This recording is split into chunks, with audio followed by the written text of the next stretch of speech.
Hi friends, എല്ലാവർക്കും നമസ്കാരം. Welcome back to Jayam journey. Prithviraj Sukumaran മലയാള സിനിമ ഇൻഡസ്ട്രിയെ മറ്റൊരു തലത്തിൽ കൊണ്ടുപോകാൻ സാധ്യതയുള്ള ഒരു നടനാണ്. ആരാണെന്ന് ചോദിച്ചു കഴിഞ്ഞാൽ ഏറ്റവും ആദ്യം വരുന്ന പേര് തീർച്ചയായിട്ടും പൃഥ്വിരാജിന്റെ ആവും. അതല്ലാണ്ട് മറ്റൊരുപാട് സ്റ്റാറുകൾ ഉണ്ടെങ്കിൽ പോലും. കാരണം സലാർ എന്ന് പറഞ്ഞൊരു സിനിമ ഇറങ്ങാൻ നിൽക്കുകയാണ്. അത് മാത്രമല്ല ടൈസൺ എന്ന് പറഞ്ഞ ഹോംബാലിട്ടൊരു സിനിമ ചെയ്യാൻ നിൽക്കുന്നത്. വലിയ വലിയ പ്രൊജക്ടുകളാണ് അദ്ദേഹം ചെയ്യാൻ പോകുന്നത്. മലയാള സിനിമയെ അത്രയും വലിയ രീതിയിലേക്ക് എത്തിക്കാൻ കപ്പാസിറ്റി ഉള്ള ഒരു പ്രൊഡ്യൂസറും നടനും സംവിധായകനും ഒക്കെ ഉണ്ട്. ഫുൾ പാക്കേജാണ് പൃഥ്വിരാജ്. അതുകൊണ്ട് തന്നെ അദ്ദേഹത്തിന്റെ ഏറ്റവും ലേറ്റസ്റ്റ് ആയിട്ട് വന്നിട്ടുള്ള ഒരു ഇന്റർവ്യൂ 58 മിനിറ്റിന് മുകളിൽ, ഏകദേശം 9 മിനിറ്റ്, സോറി 1 മണിക്കൂർ തന്നെ ഉണ്ട്, 59 മിനിറ്റിന്റെ അടുത്ത് സംഭവം ഉണ്ട്. ഞാനത് ഫുള്ളായിട്ട് ഇരുന്ന് കണ്ടു. നല്ല രസം ഉണ്ടായിരുന്നു. അറിയാലോ, പൃഥ്വിരാജിന്റെ ഇന്റർവ്യൂ എന്ന് പറയുമ്പോൾ മലയാളം ആണെങ്കിലും ഇംഗ്ലീഷ് ആണെങ്കിലും ഒക്കെ അത്രയും ഒരു ക്രിസ്റ്റൽ ക്ലിയർ എന്ന് പറയുന്ന രീതിയിൽ അങ്ങനെ ആയിരിക്കും ഓരോ ഉത്തരങ്ങളും ഉണ്ടാവുക. അദ്ദേഹത്തിനോട് ചോദിക്കുന്ന മിക്ക ക്വസ്റ്റ്യൻസും അത്യാവശ്യം നല്ല ക്വസ്റ്റ്യൻ ആയിരിക്കും. ആ ഒരു രീതിയിലുള്ള ഇന്റർവ്യൂ ആയിരുന്നു. ഇത് തീർച്ചയായിട്ടും അടിപൊളിയായിരുന്നു. സോ സലാറിനെ കുറിച്ച് എന്തെങ്കിലും പറയുന്നുണ്ടോ എന്നുള്ളത് നോക്കിയിരുന്ന് എനിക്ക് കിട്ടിയത് വേറെ വലിയൊരു സംഭവമാണ്. അത് കേട്ടപ്പോൾ ആടുജീവിതത്തിനെ കുറിച്ച് പറഞ്ഞു കേട്ടതാണ്. ഇപ്പോൾ മറ്റുള്ള ഇൻഡസ്ട്രിയെ അപേക്ഷിച്ച് നമ്മൾ വലിയ സാലറി ഒന്നും മേടിക്കുന്നില്ലെങ്കിൽ പോലും ഇവിടുത്തെ ഓരോ സാലറി കേൾക്കുമ്പോൾ പലരും ചോദിക്കാറില്ലേ, നമ്മൾ എന്തിനാണ് ഇത്രയും ശമ്പളം ഇവർക്ക് കൊടുക്കുന്നത്? അതെനിക്കുള്ളൊരു ഉത്തരം, അതെങ്കിൽ അവർ അതിനെടുക്കുന്ന എഫേർട്ട് എത്രമാത്രം ഉണ്ടെന്ന് തോന്നിപ്പോയൊരു മൊമെന്റ് ആയിരുന്നു. തീർച്ചയായിട്ടും അതിനൊക്കെ അപ്പുറത്തേക്ക് ഭയങ്കര അധികം റെസ്പെക്ട് തോന്നിയൊരു സംഭവം. സോ അതുകൊണ്ടാണ് നമ്മൾ ചെയ്യുന്നത്. 2-3 കാര്യങ്ങളുണ്ട്. അപ്പോൾ ആദ്യത്തേത് ആദ്യം തന്നെ കേൾക്കാം. Ready. So 2018, finally we started shooting. I remember the first day, before the first shot, Blessy walks up to me and he hugs me and he cries for 10 minutes.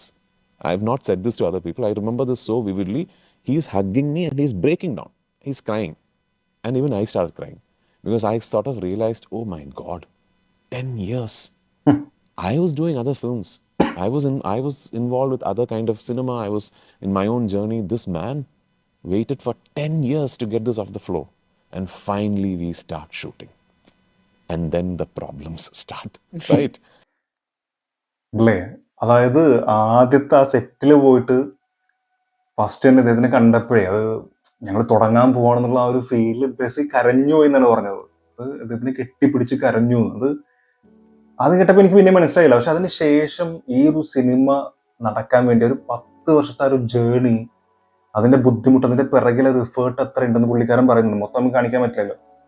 So അത് കേട്ടപ്പോൾ എനിക്ക് തോന്നി, ഈ ഒരു മനുഷ്യൻ, കാരണം ബ്ലെസ്സി ഇതിൽ കറക്റ്റ് ആയിട്ട് പറയുന്നുണ്ട്. ലാസ്റ്റ് തന്മാത്ര സിനിമ കഴിഞ്ഞ് കളിമണ്ണ് എന്ന് പറഞ്ഞ സിനിമ, അതിൽ ശ്വേതയുടെ മുഴുവൻ പോർഷൻസ് ചെയ്ത് വെച്ച് നമുക്കറിയുന്നു ശ്വേതയുടെ ആ ഒരു ഡെലിവറി ഡയറക്റ്റായിട്ട് ലൈവായിട്ട് എടുക്കുന്നൊക്കെ.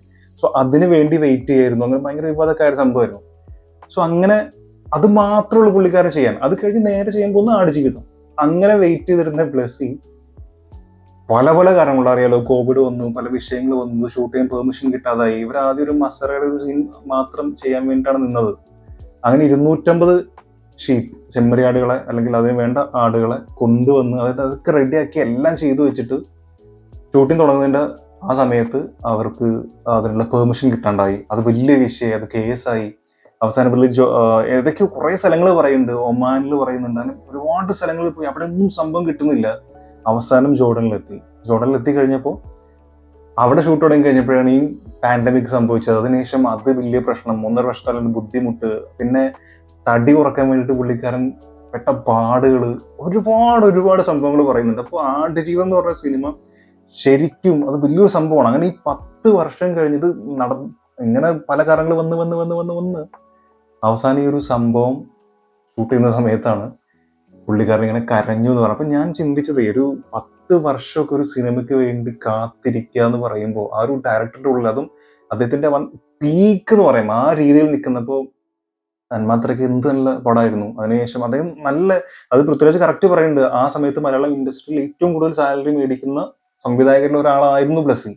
അങ്ങനെ നിൽക്കുന്ന സമയത്ത് ഉള്ള ഒരു ഗ്യാപ്പ്, ഇതിനു വേണ്ടി അദ്ദേഹം കാത്തിരുന്നത്, അദ്ദേഹത്തിന്റെ ഒരു മാനസികാവസ്ഥ എന്തായിരുന്നു? 10 വർഷം, അതും ടോപ്പിൽ നിൽക്കുന്ന സമയത്ത്, ഹൈ സാലറി മേടിച്ചുകൊണ്ടിരിക്കുന്ന സമയത്ത്, കഥകൾ വരാണ്ടല്ലോ, ഈ ഒറ്റ സിനിമയ്ക്ക് വേണ്ടി പുള്ളിക്കാരൻ കാത്തിരുന്ന ഒരു കാത്തിരിപ്പ്, അതിൻ്റെ ഉള്ളിൽ എത്രമാത്രം അദ്ദേഹം പ്രഷർ അനുഭവിച്ചിട്ടുണ്ടെന്ന് ആലോചിച്ചപ്പോൾ സീരിയസ്ലി, അത് മാത്രമല്ല, ഈ പൃഥ്വിരാജ് ഇതിനു വേണ്ടിയിട്ട് കഷ്ടപ്പാട് ഭയങ്കരമാണെന്ന് പറഞ്ഞപ്പോൾ, തടി കുറക്കാൻ വേണ്ടിയിട്ട് കഷ്ടപ്പെട്ടത്, അതിനുശേഷം ആ പാൻഡമിക് വന്ന സമയത്ത്, അതൊക്കെ നമ്മൾ ഒരുപാട് കേട്ടിട്ടുണ്ട്. സോ അതൊക്കെ വീണ്ടും പറഞ്ഞു കേട്ടപ്പോൾ അതിന്റെ കറക്റ്റ് കറക്റ്റ് ആ ബുദ്ധിമുട്ട് കറക്റ്റ് അത് പറയുന്നുണ്ട്. വേണ്ടവർക്ക് ആ ഒരു ഇന്റർവ്യൂ ഫുൾ എടുത്ത് കാണാം, കറക്റ്റായിട്ട് പറയുന്നുണ്ട്. നമുക്ക് കേൾക്കുമ്പോൾ ഭയങ്കര സത്യം പറഞ്ഞാൽ സങ്കടം തോന്നും. അപ്പൊ അങ്ങനത്തെ ഒരു സാഹചര്യത്തിലൂടെ ഇവർ കടന്നുപോയെന്ന് കേൾക്കുമ്പോൾ ശരിക്കും ആടുജീവിതം എന്ന് പറഞ്ഞ സിനിമ മലയാളത്തിലെ പൊട്ടൻഷ്യൽ കാണിക്കുന്ന അത്രയും ഒരു വലിയ വിജയമാകണം എന്ന് ആഗ്രഹിക്കുന്നുണ്ട്. May be national award, Oscar തന്നെ കിട്ടുകയാണെങ്കിൽ സന്തോഷം. അങ്ങനത്തെ ഒരു സിനിമയായി മാറിയെങ്കിൽ സത്യമായിട്ടും ആഗ്രഹിക്കുന്നുണ്ട്. പിന്നെ ബാക്കിയുള്ള കാര്യങ്ങളൊക്കെ ഞാൻ പറയുന്നില്ല, അങ്ങനെ പറഞ്ഞുകൊണ്ടിരിക്കുന്ന അത്രയും വലിയ സബ്ജക്റ്റ് ആടുജീവിതത്തിനെ കുറിച്ച് തന്നെ പറയുന്നുണ്ട്. അതിനുശേഷം ഈ വലിയ പ്രശ്നം തുടങ്ങി എന്നൊക്കെ പറഞ്ഞ് ഞാൻ നേരത്തെ പറഞ്ഞ കാര്യങ്ങളാട്ടോ ഈ നേരത്തെ പറഞ്ഞു നിർത്തിയത്. അതിന് ആ കെട്ടിപ്പിടിച്ച് കഴിഞ്ഞതിന് ശേഷം ഒരുപാട് പ്രശ്നങ്ങൾ തുടങ്ങി എന്ന് പറഞ്ഞത് ഞാൻ നേരത്തെ പറഞ്ഞ കാര്യങ്ങൾ. ഇനി അതിനുശേഷം പറയുന്ന മറ്റൊരു കാര്യം, ഈ സലാറിന് വേണ്ടിയിട്ടുള്ള ചെറിയൊരു preparation. Ready in time. I enjoyed Gold. Like sorry, ചെറുതായിട്ടൊന്ന് മാറിപ്പോയി. Ready. After Adujeevam got wrapped, I asked Prashant for 2 months to put on some muscle and gain weight and all that. So I put on weight and then came. I started eating and letting go of that really bad diet by the time we finished our second schedule in Jordan. So then it was almost a month and a half later that we shot in Kerala. Right.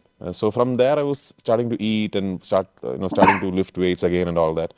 And by the time I reached Salar, I was looking healthy. So Right. അല്ല, അതായത് പുള്ളിക്കാരൻ ചോദിച്ചത് question ഇതായിരുന്നു. അത് ആടുജീവിതത്തിന് ശേഷം നേരെ ഇതിലേക്ക് വന്നോ, അതെങ്ങനെയായിരുന്നു ആ ഒരു സംഭവം, സലാർ ചെയ്തപ്പോൾ ഉള്ള സംഭവം എങ്ങനെയായിരുന്നു, ആ ഗ്യാപ്പ് അപ്പോൾ തടി നല്ല കുറച്ചിരിക്കുന്ന സമയമല്ലായിരുന്നു, അത് കഴിഞ്ഞ് നേരെ ഇതിലേക്ക് എങ്ങനെ വന്നു എന്ന് ചോദിച്ചപ്പോഴാണ് പറഞ്ഞത് ഫുള്ളായിട്ട് റാപ്പ് ചെയ്തതിന് ശേഷം, അതായത് ആടുജീവിതത്തിന്റെ എല്ലാ സംഭവം പാക്കിങ് കഴിഞ്ഞ് ഇത് പാക്കപ്പ് കഴിഞ്ഞതിന് ശേഷമാണ് സലാറിലേക്ക് വന്നത്. അപ്പോൾ പ്രശാന്ത് നീലിനോട് 2 മാസം ചോദിച്ചു. ആ 2 മാസം കൊണ്ട് വീണ്ടും ഭക്ഷണം കഴിച്ച് മസിലൊക്കെ ഉണ്ടാക്കിയപ്പോൾ 2 മാസം കൊണ്ട് ട്രാൻസ്ഫോർമേഷൻ സംഭവിക്കുക എന്ന് പറയുമ്പോൾ ആലോചിച്ചു, അതും വലിയ കാര്യമാണ്. ഒരു നടൻ എന്ന രീതിയിൽ പുള്ളിക്കാരൻ കൊടുക്കുന്ന, നേരത്തെ പറഞ്ഞ പോലെ ഹാർഡ് വർക്ക്, അദ്ദേഹത്തിന്റെ എഫേർട്ട് എത്ര ഉണ്ടെന്ന് ആലോചിച്ച് നോക്കുക. നമ്മൾ വലിയ വലിയ നടന്മാരെയും ഈ അമീർ ഖാനും സൽമാൻ ഖാനും, അല്ലെങ്കിൽ സൽമാൻ ഖാന്റെ കൂടുതലൊന്നും ഇല്ലെങ്കിൽ പോലും അമീർ ഖാനും ഹൃത്തിക് റോഷനും ഒക്കെ ആ ട്രാൻസ്ഫോർമേഷൻ, ആ അമീർ ഖാന്റെ പറയണ്ട, ദങ്കലിനൊക്കെ, സോ അവരൊക്കെ ചെയ്യുമ്പോൾ വലിയ നമ്മൾ ചെയ്യുമ്പോൾ അറിയില്ല. അതുപോലെ ഈ 2 മാസം കൊണ്ട് വീണ്ടും ബോഡിയൊക്കെ നമുക്ക് ട്രെയിലർ തന്നെ കണ്ടാൽ അറിയാൻ പറ്റാ, ബൈസെപ്സും ഷോൾഡറും ഒക്കെ അങ്ങനെ സെറ്റായി നിൽക്കുന്നത്. അപ്പൊ എത്രമാത്രം തടി കുറഞ്ഞതിന് ശേഷമാണ് പുള്ളിക്കാരൻ ഇതിലേക്ക് വന്നതെന്ന് ആലോചിക്കുമ്പോൾ ഭയങ്കരമാണ് കേട്ടോ. അത് ഭയങ്കര സംഭവമാണ്. പിന്നെ അത് നമുക്ക് കറക്റ്റായിട്ട് മനസ്സിലാവണമെങ്കിൽ പുള്ളിക്കാരൻ തന്നെ മറ്റൊരു ഇന്റർവ്യൂവിൽ പറയുന്നുണ്ടായിരുന്നു, ആടുജീവിതത്തിന് വേണ്ടിയിട്ടുള്ള ട്രാൻസ്ഫോർമേഷൻ സംഭവത്തിന്റെ ഒരു വീഡിയോ ഉണ്ട്, അത് നമ്മൾ സിനിമ ഇറങ്ങിയതിന് ശേഷം പുറത്തു വിടുന്നതായിരിക്കും. അതൊക്കെ നമുക്ക് അപ്പം അറിയാം. അപ്പൊ എന്തായാലും സലാറിന് വീണ്ടും പുള്ളിക്കാരൻ ഈ 2 മാസം കൊണ്ട് വീണ്ടും തടി കൂട്ടിയ ഒരു വലിയ ട്രാൻസ്ഫോർമേഷൻ അവിടെ സംഭവിച്ചിട്ടുണ്ട്. ആൻഡ് ഇനി ഞാൻ കാണിക്കുന്ന സംഭവം എന്തിനാണെന്ന് വെച്ച് കഴിഞ്ഞാല് വേറൊന്നുമല്ല, നമ്മളൊക്കെ ഈ റിവ്യൂവിനെ കുറിച്ചൊക്കെ പല ആളുകളും പലതും പറയാറുണ്ട്. അപ്പോൾ ഒരു സിനിമ ഹിറ്റായി കഴിഞ്ഞാൽ അല്ലെങ്കിൽ ഒരു സിനിമയെ കുറിച്ചിട്ട് റിവ്യൂ പറയുമ്പോൾ മോശമായിട്ട് പറഞ്ഞു കഴിഞ്ഞാൽ അതെങ്ങനെ, ഓരോ ആളുകളും പല തരത്തിൽ, വലിയ വലിയ നടന്മാർ വരെ അതിനെ കുറ്റപ്പെടുത്തി സംസാരിച്ചിട്ട് അവസ്ഥ ഉണ്ട്. അതിനെക്കുറിച്ച് ചോദിച്ചപ്പോൾ പൃഥ്വിരാജ് പറഞ്ഞൊരു സംഭവം, ഇത് മമ്മൂക്ക മാത്രമേ ഇതിനു മുമ്പ് ഇങ്ങനെ പറഞ്ഞു കേട്ടുള്ളൂ. Anyway in time. I enjoyed Gold. Like I found it ഗോൾഡിനെ quirky, കുറിച്ച് I ചോദിച്ചാട്ടോ. found it funny. There might be another person who shares that opinion that yeah, I like the film. Because me and another person has liked the film, we can't go on to the world and say none of you know what cinema is about. It's a great film. What are you talking about? No. ഇത് എന്തിനാ പറയണെന്ന് വെച്ചിട്ട് You have to understand the fact that you belong to a minority. Right. Because if the majority had liked the film would have worked. Right. And it is as simple as that. And that is how cinema is. ഇത് പല ആളുകളും പറയാത്തൊരു കാര്യമാണ്. കാരണം ഞാൻ പറഞ്ഞ ഒരു വലിയ നടൻ ആരാന്ന് നിങ്ങൾക്ക് അറിയായിരിക്കാം, അത് നിങ്ങൾക്ക് സിനിമയെ കുറിച്ച് എന്താ അറിയാം, നിങ്ങൾ പഠിച്ചിട്ടാണോ എന്നൊക്കെ ചോദിച്ചിട്ട് വേറെ പുറത്ത് രാജ്യങ്ങളിലോ അല്ലെങ്കിൽ മറ്റു ഭാഷകളിലൊന്നും ഇങ്ങനത്തെ പ്രശ്നമില്ല, മലയാളത്തിൽ മാത്രമേ ഉള്ളൂ എന്നൊക്കെ ഒരു നടൻ പറഞ്ഞിരുന്നു. അത് ആരാണെന്ന് അറിയുന്നവർ തീർച്ചയായിട്ടും കമ്മൽ രേഖപ്പെടുത്താം. ഞാനായിട്ട് അത് പേര് പറയുന്നില്ല, പിന്നെ കുറെ കടിച്ചിടാനൊക്കെ ഓരോരുത്തന്മാർ വരും. സോ അതവിടെ നിൽക്കട്ടെ. അപ്പൊ പുള്ളിക്കാരൻ പറഞ്ഞിട്ടില്ലേ, അത് ഞാൻ ജസ്റ്റ് അത് പറഞ്ഞു കേട്ടപ്പോൾ ഇതൊന്ന് കാണിക്കണം എന്ന് തോന്നി. ഇനി അവിടെ നിൽക്കട്ടെ. സലാറിനെ കുറിച്ചുള്ള ഒരുപാട് കാര്യങ്ങൾ പറയുന്നുണ്ട്. അതിൽ ഏറ്റവും ഇമ്പോർട്ടൻ്റ് ആയിട്ട് എനിക്ക് തോന്നിയ ഒരു കാര്യം എന്ന് പറയുന്നത് ആ സെറ്റിനെ കുറിച്ച് പറഞ്ഞാണ്. അതായത് അത്രയും വലിയ സെറ്റിൽ പുള്ളിക്കാരൻ ഇതുവരെ, അത് ആക്ഷൻ സീക്വൻസ് ഒക്കെ ഇതുപോലെ ഒരുപാട് വലിയ ഇതേപോലെ ഫിസിക്കലി അത്ര ബുദ്ധിമുട്ടുള്ള ഒരുപാട് സംഭവങ്ങൾ ചെയ്തിട്ടുണ്ട്. പക്ഷെ ഇത്രയും വലിയൊരു മാസീവ് സെറ്റിൽ ഇതുവരെ വർക്ക് ചെയ്തിട്ടുള്ള എൻ്റെ ആദ്യത്തെ എക്സ്പീരിയൻസ് ആണെന്നാണ് പൃഥ്വിരാജ് പറഞ്ഞത്. അപ്പൊ സലാറിന് വേണ്ടി പ്രശാന്തിൽ ഒരുക്കിയിരിക്കുന്ന ആ ഒരു സെറ്റ് എന്ന് പറയുന്നത് ശരിക്കും അത്ഭുതമാണെന്നാണ് പറഞ്ഞത്. മുംബൈയിൽ നിന്ന് ഏതോ കുറച്ച് ഫ്രണ്ട്സ് കാണാൻ വന്നപ്പോൾ അവരൊക്കെ ഞെട്ടിപ്പോയി എന്നാണ് പറഞ്ഞത്. കാരണം ആ സെറ്റിൽ നിൽക്കുമ്പോൾ നമ്മളൊരു ഡ്വാർഫായിട്ട് നമുക്ക് ഭയങ്കര നമ്മളൊരു കുള്ളനാണെന്ന് നമുക്ക് ഫീൽ ചെയ്യും.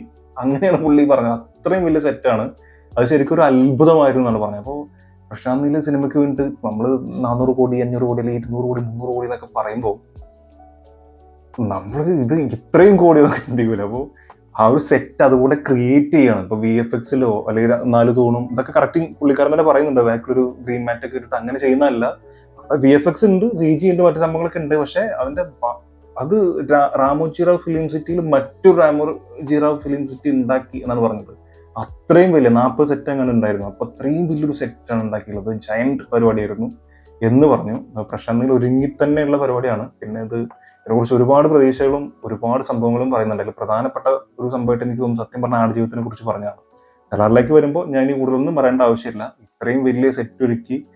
അതുപോലെ പുള്ളിക്കാരൻ പറയുന്ന മറ്റൊരു കാര്യമുണ്ട്. പ്രശാന്ത് നീലിനെ കാണാൻ വേണ്ടി പോയ സമയത്ത് അവിടെ വലിയൊരു ബോർഡിൽ ഓരോ കഥാപാത്രങ്ങളും ഈ സ്ഥലം ഈ മാപ്പിൽ എവിടെയാണ് വരിക, ഓരോ കഥാപാത്രങ്ങൾ ഇട്ടിരിക്കുന്ന അവരുടെ ബാങ്കിൾ, റിങ്, അവരുടെ ഓർണമെന്റ്സ്, ഇതുമായിട്ടുള്ള കണക്ഷൻ എന്താണ്, ഓരോ ക്യാരക്ടറും തമ്മിലുള്ള കണക്ഷൻ എന്താണ്, അവർ ഏത് സ്ഥലത്തു നിന്നാണ് വരുന്നത്, അത് സിനിമയ്ക്ക് ആവശ്യമില്ലെങ്കിൽ പോലും ഒരു ഡയറക്ടർക്ക് ഇതിന്റെ ബാക്ക് എന്താണെന്ന് പറഞ്ഞു കൊടുക്കുന്ന അത്രയും ക്ലാരിറ്റിയിലാണ് പുള്ളിക്കാരൻ പ്രശാന്ത് നീൽ ഇതിനു വേണ്ടി വർക്ക് ചെയ്തിരിക്കുന്നത്. ഇതിന്റെ ഹാർഡ് വർക്ക് അത്രയും വലുതാണെന്ന് പറഞ്ഞു. ഒരു ചെറിയ ഡൗട്ട് പോലും ഇല്ലാതെ സിനിമയിൽ കാണിക്കേണ്ട ആവശ്യമില്ലാത്തൊരു സംഭവം പോലും ആ ക്യാരക്ടറിന്റെ ഡെപ്ത് മനസ്സിലാക്കാൻ വേണ്ടി ആ ബാക്ക്ഗ്രൗണ്ട് ഉള്ള സംഭവങ്ങൾ പോലും കറക്റ്റായിട്ട് ഇതിൽ ആക്ടേഴ്സിന് പറഞ്ഞു കൊടുത്തിരുന്നു എന്നാണ് പറഞ്ഞത്. അപ്പോൾ അത്രയും പ്രതീക്ഷയുള്ളൊരു സിനിമ, അത്രയും വലിയൊരു സിനിമ. സത്യം പറഞ്ഞാൽ എന്റെ സന്തോഷം എന്താണെന്ന് വെച്ച് കഴിഞ്ഞാൽ പൃഥ്വിരാജിനെ പോലെ മലയാളത്തിൽ നിന്നൊരു നടൻ അവിടെ വരിക. പ്രശാന്ത് നീലൊക്കെ ഈ ആടുജീവിതം ചെയ്യുന്ന സമയത്ത് ആദ്യമായിട്ട് ഈ സിനിമ വന്നപ്പോൾ ചെയ്യാൻ പറ്റാതെ അവൻ ജോർഡാനിൽ കുടുങ്ങി പോവുകയും ഇത് എനിക്ക് ചെയ്യാൻ കഴിയില്ല പൃഥ്വിരാജ് പറഞ്ഞപ്പോൾ ആലോചിച്ചിട്ട് അതിനുശേഷം കുറച്ച് ദിവസം കഴിഞ്ഞിട്ട് വീണ്ടും ഒരാഴ്ച കണ്ട് കഴിഞ്ഞപ്പോൾ വീണ്ടും പ്രശാന്ത് വിളിച്ചിട്ട് ഇങ്ങനെ ബാക്കിയുള്ളവരൊക്കെ വെയിറ്റ് ചെയ്യാന്ന് പറഞ്ഞിട്ടുണ്ട്. പൃഥ്വിരാജിന്റെ ഡേറ്റിന് വേണ്ടി കാത്തിരുന്നു, നിങ്ങളുടെ ഡേറ്റ് പറയും, അപ്പൊ നമുക്ക് ഷൂട്ട് തുടങ്ങാന്ന് പറഞ്ഞൊക്കെ പറയുമ്പോൾ മലയാളത്തിൽ നടന് വേണ്ടി അത്രയും വലിയൊരു സിനിമ വെയിറ്റ് ചെയ്യുക, അതിൽ നമ്മുടെ ആള് പോയിട്ട് 5 ഭാഷയിലും ഡബ് ചെയ്ത് അഭിനയിക്കുക എന്നൊക്കെ പറയുമ്പോൾ really looking forward to it. കാരണം അത്രയും വലിയൊരു വിജയം തന്നെ ഞാൻ പ്രതീക്ഷിക്കുന്നു. എൻ്റെ ഏറ്റവും വലിയ പ്രതീക്ഷയും പൃഥ്വിരാജ് തന്നെയാണ്. അത് ബാക്കിയുള്ള സംഭവങ്ങളൊക്കെ അവിടെ ഉണ്ട്, അവിടെ ഡയറക്ടർ ഉണ്ട്, പ്രഭാസ് ഉണ്ട്, മറ്റ് ആക്ടേഴ്സ് ഉണ്ട്. പക്ഷെ ആസ് എ മലയാളി ഞാൻ ഏറ്റവും പ്രതീക്ഷയോടെ കാത്തിരിക്കുന്നത് പൃഥ്വിരാജിന്റെ പെർഫോമൻസ് എങ്ങനെ വരും. കട്ടക്ക് നിൽക്കുന്ന ഈക്വലി പ്രാധാന്യമുള്ള ക്യാരക്ടറാണെന്നാണ് പറഞ്ഞത്, പൃഥ്വിരാജാണ് പറഞ്ഞത്. അപ്പോൾ പ്രഭാസമായിട്ട് പിടിച്ചു നിൽക്കുമ്പോൾ ആക്ഷനിലും മറ്റ് സംഭവങ്ങളിലും അഭിനയങ്ങളിലൊക്കെ എത്രമാത്രം വരും എന്നുള്ളത് അറിയണം. അത് മലയാളത്തെ അഭിമാനിക്കാനുള്ള ഒരു സംഭവം എന്നുള്ള ഒരു പ്രതീക്ഷയാണ് എനിക്കുള്ളത്. സോ നിങ്ങളുടെ സലാറിലേക്ക് വരുമ്പോൾ ആസ് എ മലയാളി നിങ്ങൾക്കുള്ള പ്രതീക്ഷ എന്താണെന്നുള്ളത് തീർച്ചയായിട്ടും കമന്റിൽ രേഖപ്പെടുത്തുക. സോ ഇത്രയൊക്കെ തന്നെ ഉള്ളൂ. ജസ്റ്റ് ഇത് കണ്ടപ്പോൾ പറയണം തോന്നി, അതുകൊണ്ട് പെട്ടെന്ന് ഇങ്ങനെ ഒരു വീഡിയോ ചെയ്തത്. Anyway, thanks for watching. ഇത്രയും നേരം വീഡിയോ കണ്ടിട്ട് ഒരുപാട് നന്ദി. വീഡിയോ ഇഷ്ടപ്പെട്ടിട്ടുണ്ടെങ്കിൽ ദയവായിട്ടും സബ്സ്ക്രൈബ് ചെയ്യുക, സപ്പോർട്ട് ചെയ്യുക, ലൈക്ക് ചെയ്യുക, ഷെയർ ചെയ്യുക. അടുത്ത വീഡിയോ കാണുന്നവരെ.